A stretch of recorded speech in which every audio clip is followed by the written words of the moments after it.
Hold your boat still. You shouldn't be going forward. Okay, ready? Starboard tack now, go. Emily, if you put your rudder that way, the sails are working against the rudder.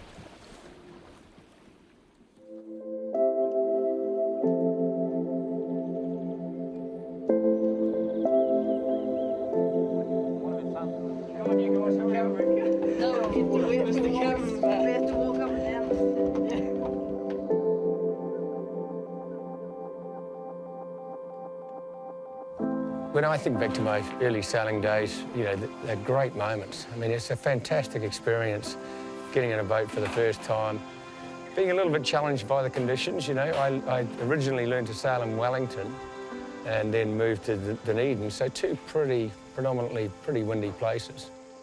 My father pushing me out in those days saying it looks a lot worse than what it is, and I'd get out there and it'd be a lot worse than what it looked. Okay, ready? 3, 2, 1, port tack. Port tack. That's it. Okay, stop the boat there, stop it. Head to wind.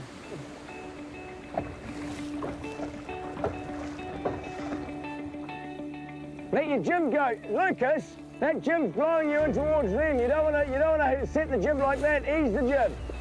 You want to create gap between yourselves. Okay, come back and do it again. I love teaching the kids, always have actually, and you know, just being able to have a chance to give back. So, Emily, right in close to Soren here, right in close. Get your boat in really close. And it's fun too, I enjoy it.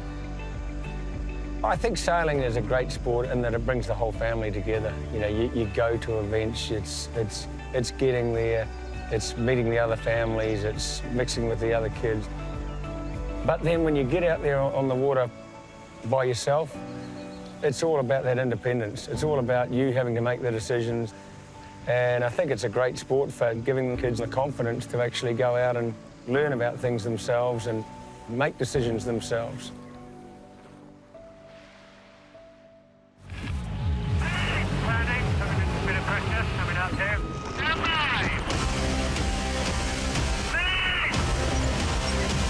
Smash it, lad. Bell's coming down. Coming. High wheel. Okay, we need some tack Nice.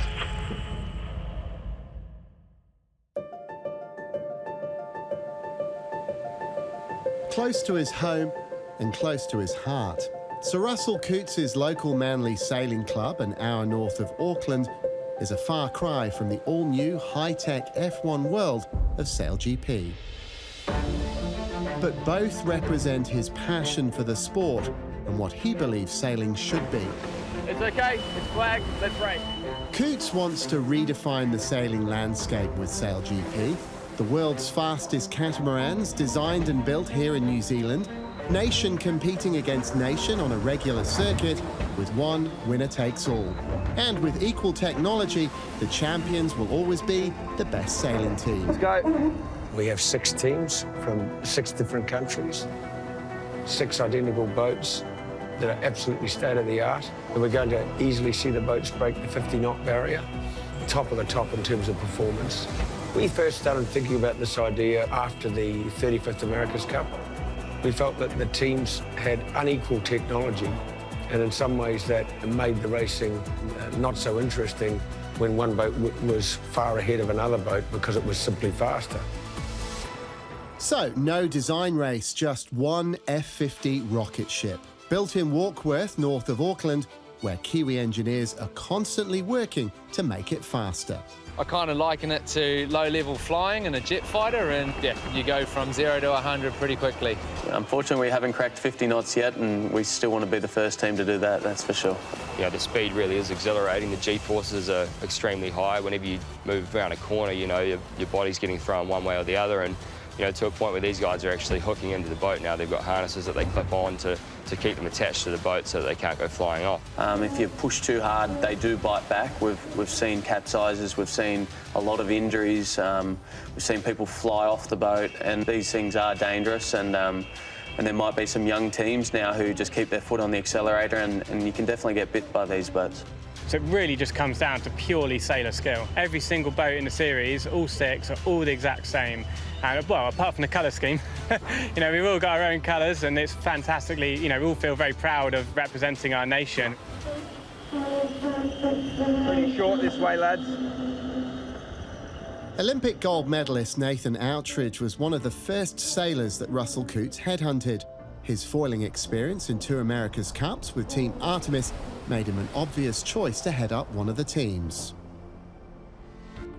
I think what he's created and what we're all doing here is the new professional era of sailing.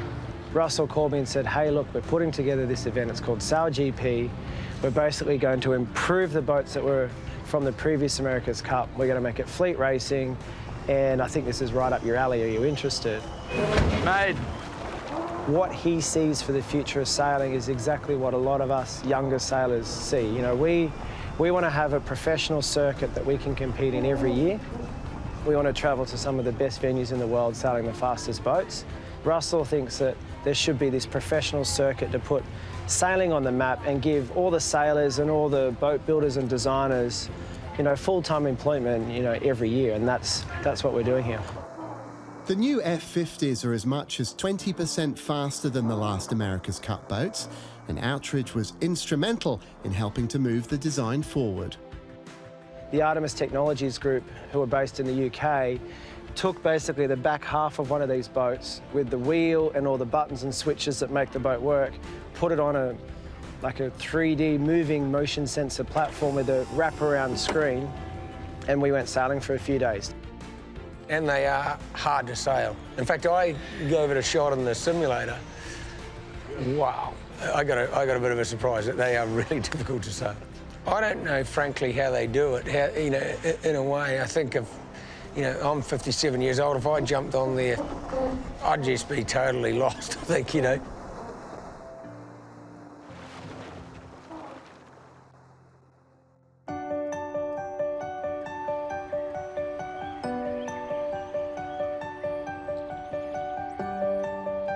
Built historically on its waterway trading connection with Auckland, the riverside town of Warkworth has more recently become famous for boats of a different kind. Less than 4,000 residents, and many would be unaware of court builders, but it's worth an estimated $30 million to the local economy.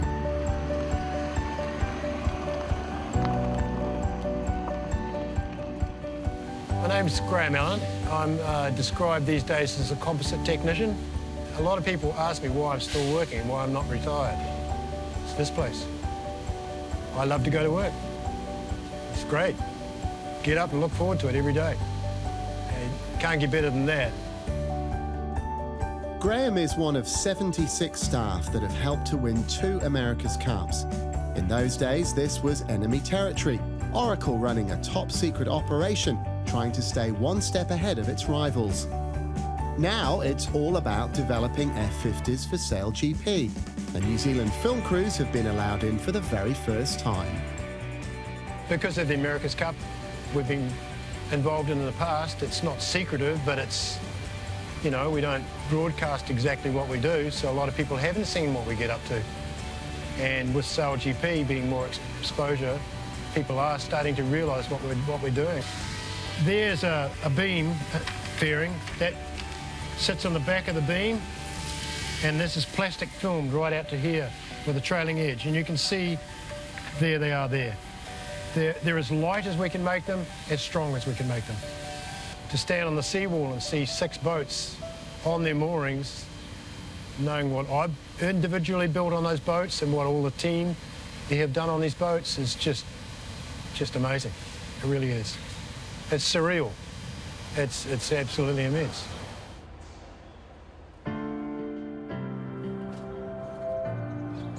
No entry, authorised people only. Let's go. We're developing the boats such that they'll be cutting-edge technology. So there's a lot of hand finishing at this point. You can see that they've been sticking these titanium surfaces. The rest of the surface is obviously machined to a very fine tolerance. which of course is very, very important for the performance of the foils. They've got a completely new foil system, a completely new control system, new rudders, a new steering system, new deck layout. This is clearly not a conventional sailboat, you know. You've got the twist grip controls on here, you've got an adjustment on here, you've got two buttons here, which is the rudder differential. This is the jib control, so they've got a lot on. Tom Barker is an ex-sailmaker from the north of New Zealand who originally slept in his van just so he could get trained up to work on these boats. Well, it's sort of the pinnacle. It's the Formula One, what's going on here.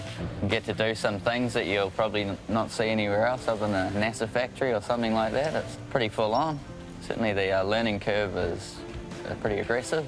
Okay, this is the one of the high-speed boards for the Sail GP boats. So this is what the boat lifts up and flies on, worth a lot more than anything I've ever owned. But, we're doing a little bit of running repairs to make sure that they're all tickety-boo for the next event in San Fran. Seeing these things in action is, yeah, it's pretty unreal. Hearing all the noises they make when they load up, come screaming across the bay in front of you. Puts a big grin on your face, and all that hard work, it actually achieves something. And then all the top sailors, you know, Nathan Elderidge come up and shook my hand and said thank you for all your efforts. And, you know, just the appreciation that these guys have for the work that went in to get them on the water. We've always been leading the field as boat builders and building good boats. I mean, in the early 80s, I was doing sandwich construction, which was leading edge. Nobody else in the world was doing that. So we've always been ahead of the game, so to speak. And it stems from the suppliers through to the boat builders, through the designers. Everybody's just up for it. It's Kiwi ingenuity.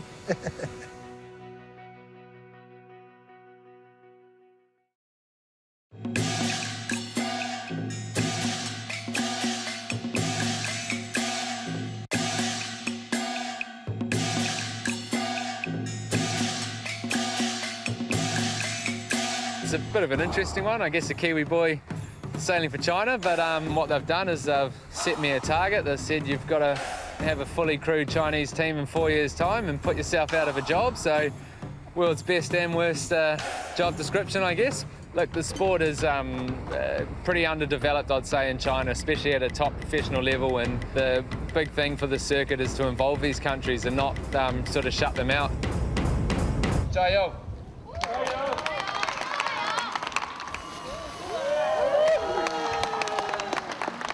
The start of a new era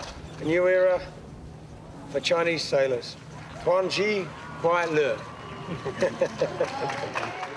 So, no New Zealand team in Sail GP as yet, but Auckland skipper Phil Robertson comes with a great pedigree. A former match racing world champion, he's also sailed with the Chinese team before in the America's Cup World Series. I think there's big incentive for him to do well. I think he's got all the attributes to do well. He seems to respond well in tight situations under pressure. He's, you know, got good results in other forms of sailing over the years, and now's his big chance. Well, Phil Robertson's role on the helm is crucial, but sailing the Air 50s is definitely not a one-man job. Obviously, you've got the helmsman who drives the boat at the back. Then in front of him, you've got the wing trimmer, and he's got a massive role of trimming the boat, and he's sort of your speed man. So he's all focused on getting the boat going fast. In front of him, you have a flight controller who, in theory, is in charge of flying the boat, but he's also really all about the manoeuvres. When you're turning corners, he's the man that's flying the boat in those situations.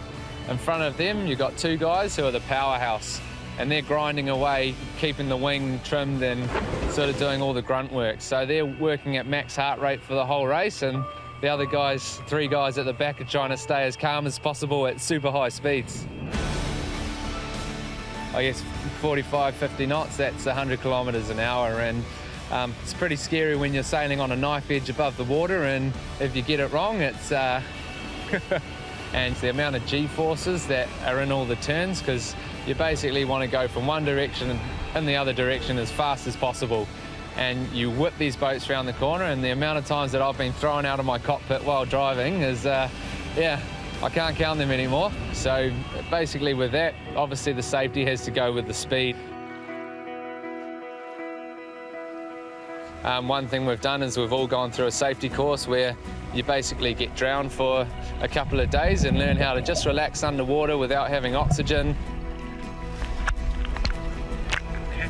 Yeah. Basically, the worst thing that could probably happen is you flip upside down and something breaks and the boat lands on top of you and you're trapped under the boat, under the water. For that, you need some air with you to be able to stay longer. So for that, we have a dive tank that can give you 45 breaths. So you get hold of it like that. And then after you get your 45 breaths, that can make you stay much longer.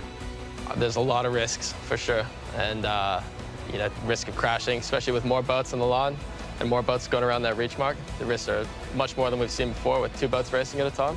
Yeah, it's real and it's pretty daunting, but look, you just don't want to be there, so you've got to be smart about where you push the boat.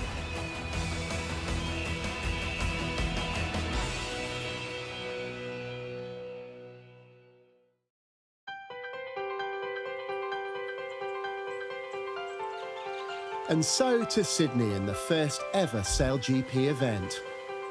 A carnival F1 feel to the build-up, with Australia, China, Japan, France, Britain and the US all gearing up for 2 days of fleet racing before the best 2 crews match race for the trophy. The start of a brand new sailing adventure. SailGP is up and running down under. What a sight. Keep on here, gents. Let's go. On collision course with the Chinese. Goodness, how close that is between Japan and China. And once again, they're having to bear away and avoid confrontation. Race 1 of SailGP in Sydney, won by the Japanese. Coming up. Just look at the way they're rounding the mark. That is just about textbook, isn't it? Nice work, boys. The Australians across the line in commanding style, and it is the Aussies dominating down under on day 1 of SailGP in Sydney. The teams are pretty raw. You know, in truth, they need more time on the water, but we wanted to get this thing going. You know, you got to start somewhere. You always want more time. It shows how hard these boats are to sail. They are not easy to sail. There's probably 15 different functions that have got to go perfectly to get that manoeuvre right. As the countdown clock hits 0, Nathan Outridge in Japan going the faster, but Australia across the line, and both of them appear to have got off the line nice and clean. Starting to roll up now. Still want to be able to get behind him. He's low and in the water.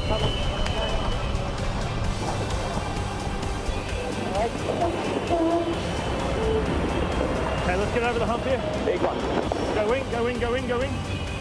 Australia seemingly on the victory charge. Surely Tom Slingsby can't throw it away from here. His fairy tale is complete, and fittingly, the colours of this inaugural SailGP in Sydney are green and gold. It's unbelievable for me. As I've said in previous interviews, this is the first time I've represented Australia since the London Olympics, and I'm stoked to get the same result. We got the win and we won 3 races straight. It's amazing. If we do what we know we can, they're not going to catch us. So it's out of our rivals' hands, I think, and it's in our hands, and we just got to keep performing. Slingsby really was good today. He showed his class. I mean, he had a fair bit of pressure on home crowd, trying to make an impression. You know, this is first time that he's run a team, first time that he's been the boss, and he pulled it out when it matters. That's the difference between a champion and somebody who wants to be a champion. I used to think, you know, where else would you rather be? Would you rather be, you know, battling it out in the moment, or would you rather be sitting and watching? I reminded myself today I'd rather be in the moment, but I'm a little bit old for that now, so. So Australia's Tom Slingsby beating his compatriot and hot favourite Nathan Outridge in the final China and Kiwi Phil Robertson were forced to settle for 4th, but the good news is the faster boats have to share their technical secrets with the rest of the fleet. It's pretty unique for sport, to be honest, to have all the data coming out of your competitors. So what it's doing, it's levelling the playing field a bit, and it's giving the sort of more inexperienced teams a better opportunity to catch up faster. You know, we're only one event in now, but throughout the duration of the year, I'm certain that the boats are just going to get better and better sailing around the track. They're going to get faster and faster, and the racing's just going to get more and more exciting. And so that one design element, you know, creates a great opportunity for the whole circuit to progress as a whole, rather than, you know, one team just being able to turn up to the start line and have a better boat and, you know, be able to sail clean and fast around the racetrack and win without any real challenge. And hang on to your hats as SailGP now heads for the west coast of America.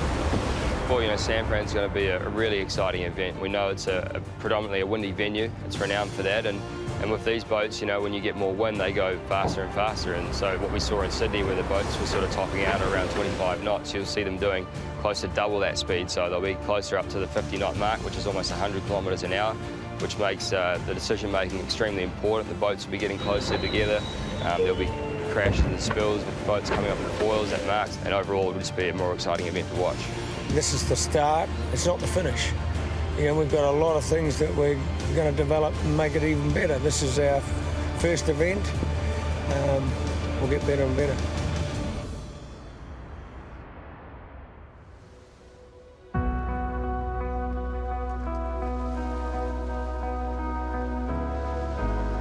Whenever Sir Russell Coutts is back home, you'll often find him in his other sailing role as Commodore at his local Manly Sailing Club, where he's invested heavily in the youth sailing program, which means he's also coaching his son Mateus.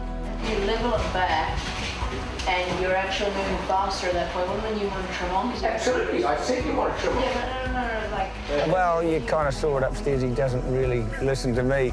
But, you know, he loves it, and I'm just trying to find a pathway that he finds what's, you know, what he's passionate about in the sport. It doesn't really matter what I'm passionate about. You know, he's got to find his way, and, you know, so far he's done that pretty successfully. I think people can get carried away in junior sailing with trying to achieve great results too early. You know, some kids mature later, some kids develop later. Some kids are the wrong size for the boat early on. 3, 2, 1, go! It's a pretty incredible experience that they've got. To have someone of Russell's calibre here coaching and out on the water himself with the young kids, it's like, you know, the likes of Tiger Woods running a learn to golf session with newbie golfers. It's like completely revitalised Manly Sailing Club and just the area and the sailing buzz in the area. He's taken a whole group of kids and put them through a program where they get to develop lifelong skills. I've watched them grow in confidence, decision-making ability, just love of being on the water. It's incredible to watch. Well, grassroots is important to Coutts, as is creating a stepping stone for SailGP, with plans for a feeder series with nations developing the next generation of F50 crews.